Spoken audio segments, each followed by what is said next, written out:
An important study researching the climate effects on Lake Ontario was announced this week in Jordan.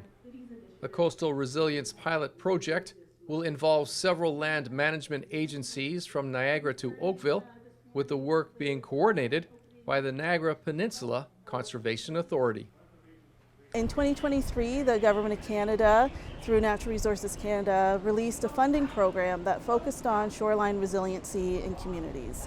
And as part of that, we partnered with Conservation Ontario and several other conservation authorities to look at if we can put in an application to receive some funding to look at the impacts of climate change and coastal resiliency for Lake Ontario.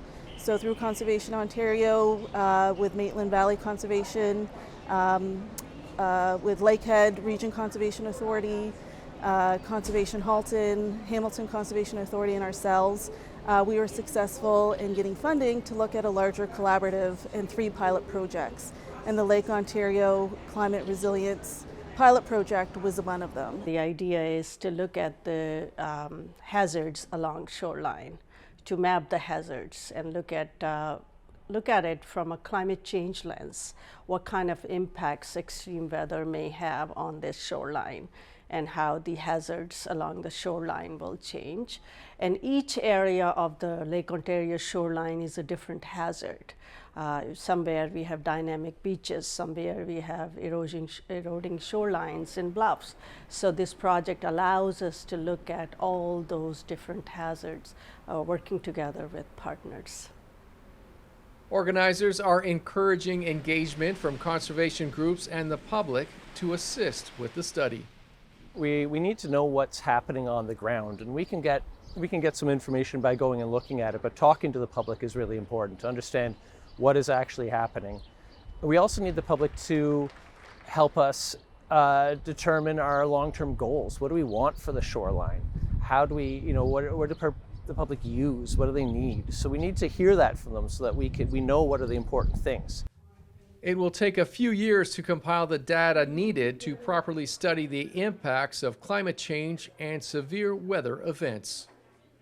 We need to understand the science, and the science is multi-season, so understanding what the impacts are in the wintertime. For example, are we going to continue to see full ice coverage of the lake and the shoreline that acts as a protection in itself, or is the ice going to start melting over the winter months or not form necessarily, and what is that impact?